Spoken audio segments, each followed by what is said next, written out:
Welcome students, this is an initiative taken by the Directorate of Higher Education, Government of Goa for developing e-content learning in the subject of commerce. I am going to present the module on rationality and decision making.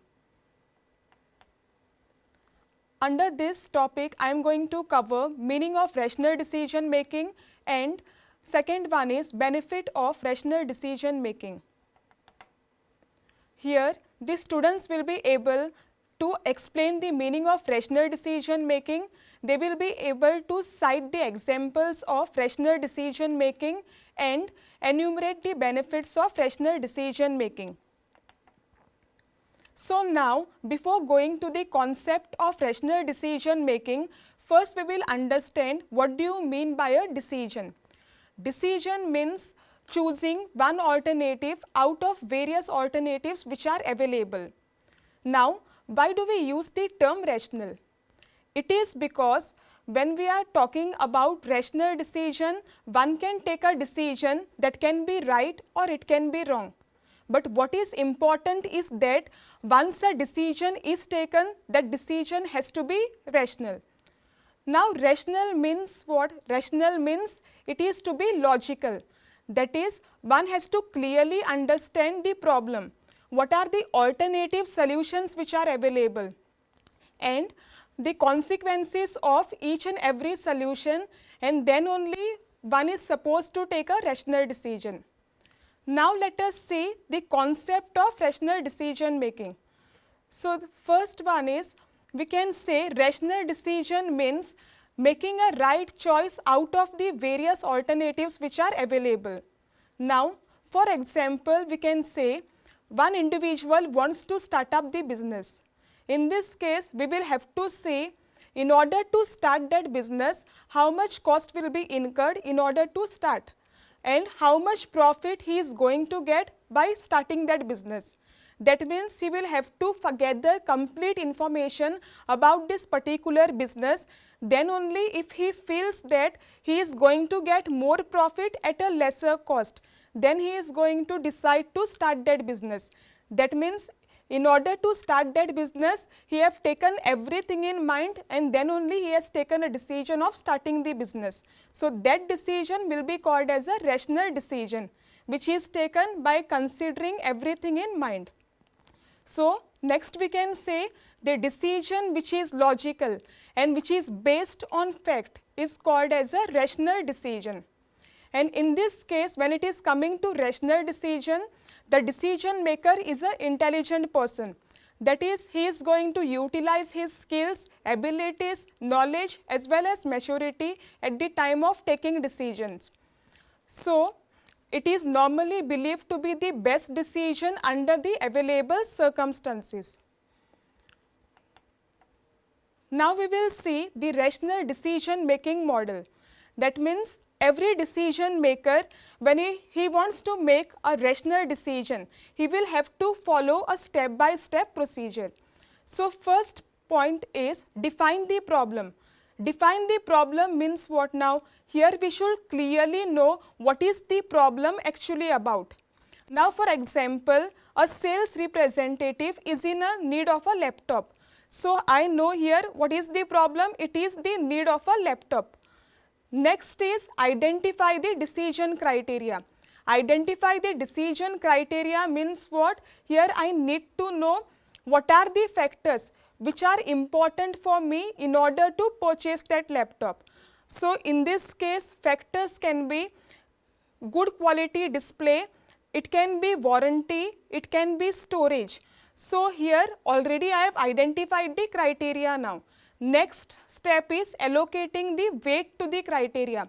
Now, allocating weight to the criteria means giving certain weightages to the criteria. Now, say suppose the warranty of the laptop is important for me. In that case, I am going to give weight of 40%.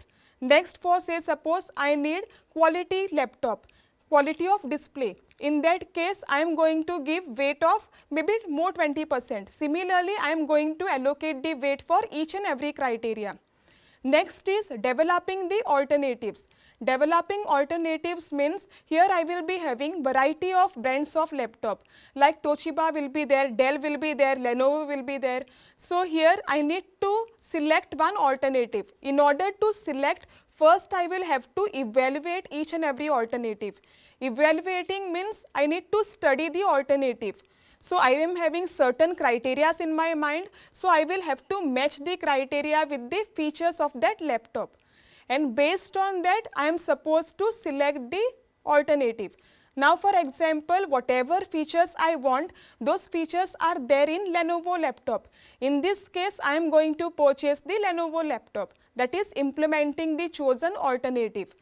Once I am purchasing the Lenovo laptop, next I am going to evaluate its result. Evaluating the results means checking the performance of that laptop. So next we will see benefits of rational decision making. First point is beneficial to the organization.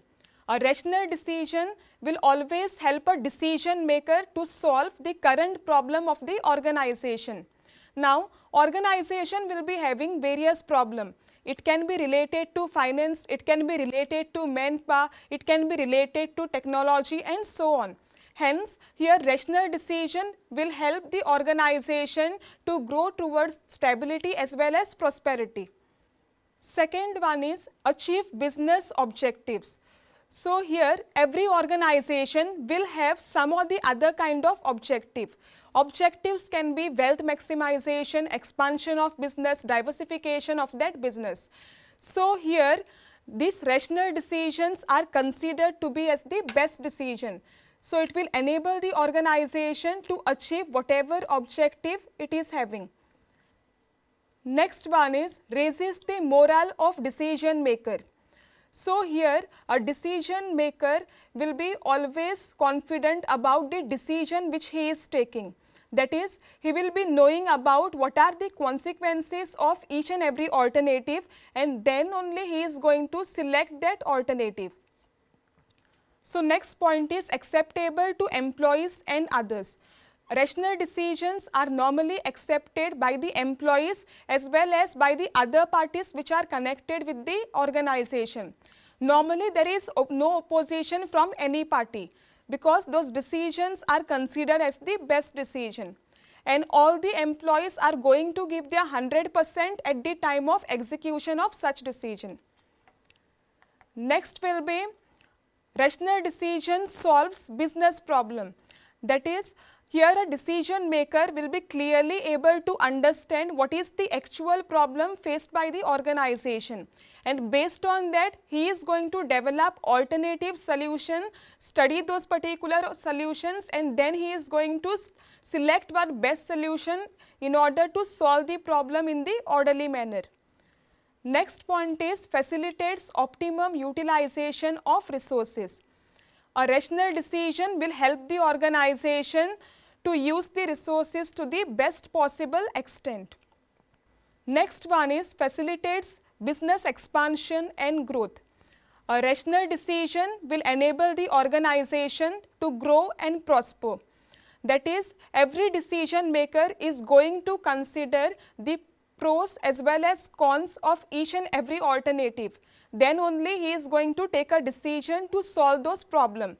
Whenever a new problem is coming up in the organization, it is the decision maker who is going to utilize his intelligence, and then he is going to consider all the consequences of each alternative, then he is going to solve the problems of that organization. So next point is reduces the risk of failure. A decision which is taken based on facts, which is taken based on knowledge, is called as a rational decision. So since this decision is taken based on the fact, the chances of failure of such decisions will be very less.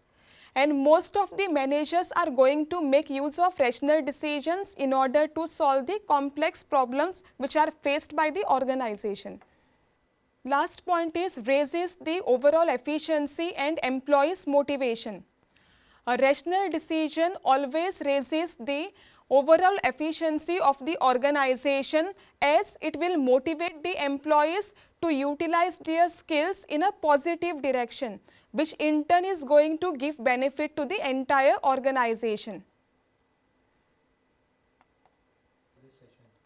The references for these sessions are: first one is General Management by N.G. Kale and M. Ahmed, that is published by Vipul Prakashan. Second one is Principles and Practice of Management by L.M. Prasad, published by Sultan Chand and Sons.